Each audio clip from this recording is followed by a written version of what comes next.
everyone, to the 2010 Draft Lottery. We'll start things off by dropping 14 ping pong balls into this glass drum. We'll mix them up and then draw 4 balls to the top. The team with that 4-digit combination will be awarded the first pick in this year's draft. Good luck, everyone.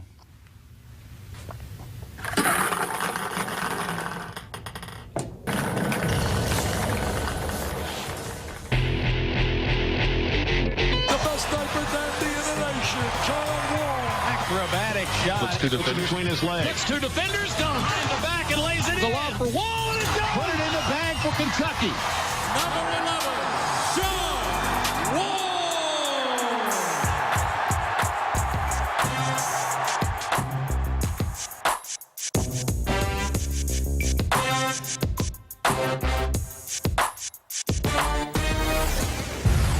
When you look at John Wall, the SEC Player of the Year, only the second freshman to win that award, what makes him so special?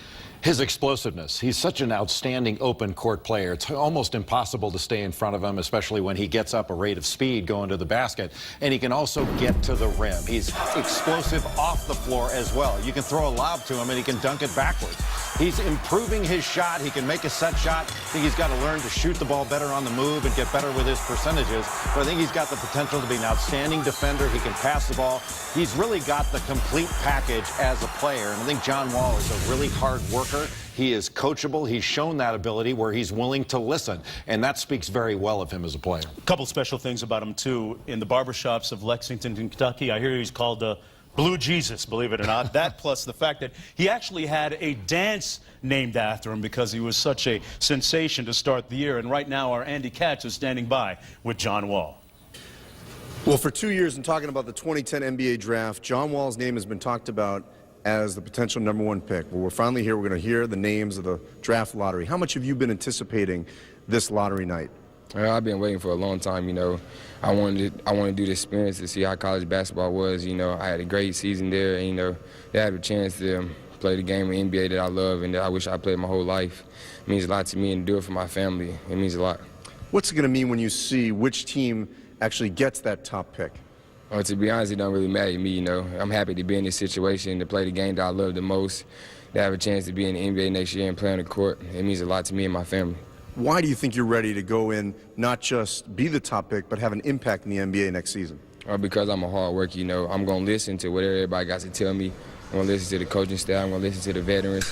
And, you know, I think the college experience helped me out a whole lot with Coach Calipari and the whole coaching staff. And just my experience of playing 1 year of college basketball prepared me for the next level. A lot of times, teams that get the top pick are the teams that had losing records. How would you handle a team that had a losing record? Well, you know, me as a leader and a point guard, I always want to win, you know. The main thing isn't go there, you know. If you lose games, you can't get frustrated, you can't get down, you know. That's the key thing, is being mentally prepared. So I got to go in there, try to make my teammates better, listen to my coaching staff, and just try to win games for the team and the organization.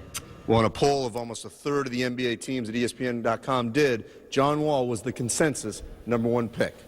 Who are some of the other stars to watch in the draft? You know, I think after John Wall at #1, you go right to Evan Turner out of Ohio State. Turner was the National Player of the Year and is an incredibly versatile player. Reminds me a little bit of Brandon Roy when he came out of the University of Washington several years ago. He can play the point, terrific handle, he can cross over.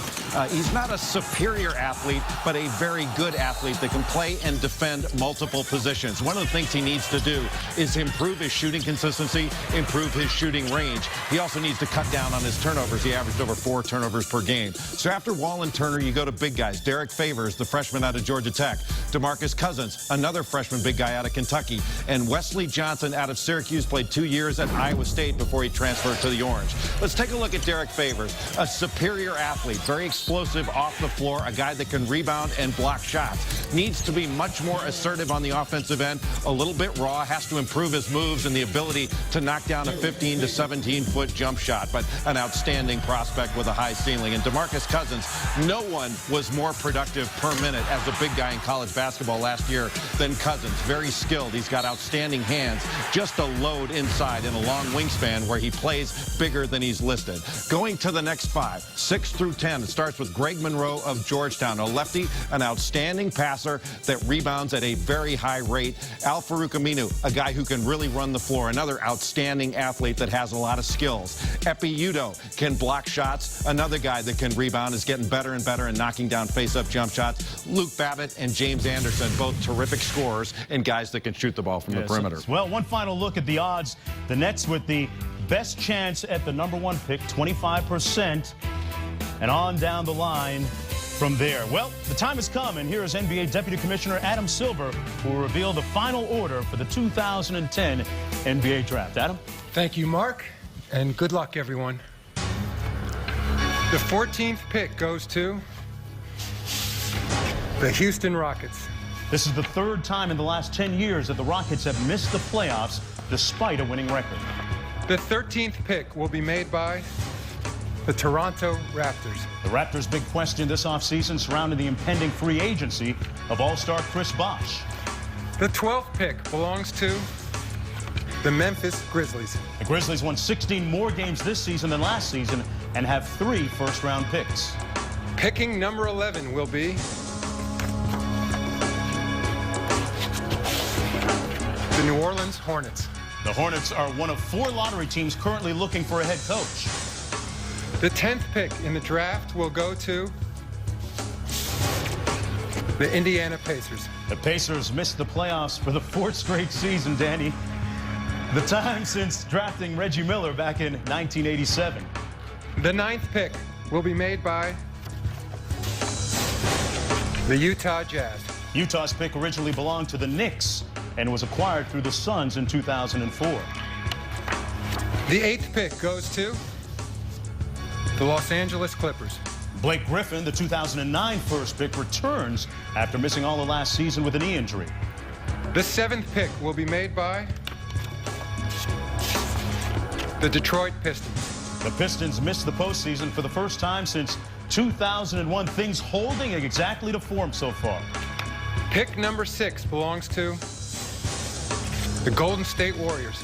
That means that Philadelphia and Washington have leapfrogged into the top 3. Pick number 5 goes to the Sacramento Kings. The Kings hope to have back-to-back Rookies of the Year for the first time in the NBA since the early 70s. And the 4th pick in the 2010 NBA Draft goes to the Minnesota Timberwolves. And then there were 3. Drew Holiday representing the Philadelphia 76ers. Rookie point guard Irene Poland representing the Washington Wizards. She's wearing her late husband Abe's championship ring from 1978. And Mikhail Prokhorov, the new owner of the New Jersey Nets. Meanwhile, down the highway, down the Jersey Turnpike, they are making a little bit of noise. They have a lot of hope. They are hanging by a thread right now, hoping that they cash in on the #1 pick. And joining us once again to announce the order of the top 3 picks here is NBA Deputy Commissioner Adam Silver. Adam? Thanks again, Mark. The 3rd pick in this year's draft will be made by the New Jersey Nets. The 2nd pick goes to the Philadelphia 76ers.